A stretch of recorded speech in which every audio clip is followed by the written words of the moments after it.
Hi guys, egg curry ఎలా చేసుకోవాలో చెప్తాను. చాలా బాగుంటుందన్నమాట.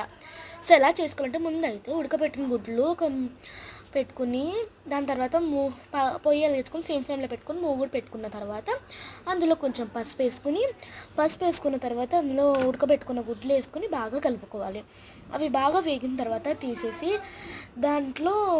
దాంట్లో కరివేపాకు వేసుకుని కలుపుకుని అందులో ఉల్లిపాయ ముక్కలు వేసుకుని లేదా పచ్చిమిరపకాయ ముక్కలు వేసుకొని దాని తర్వాత ఉల్లిపాయ ముక్కలు వేసుకుని బాగా కలుపుకున్నాక టమాటా ముక్కలు వేసుకుని కొంచెం ఉప్పు పసుపు వేసుకుని అల్లం వెల్లుల్లి పేస్ట్ వేసుకుని పచ్చివాసన పోయేంత వరకు కలుపుకోవాలి.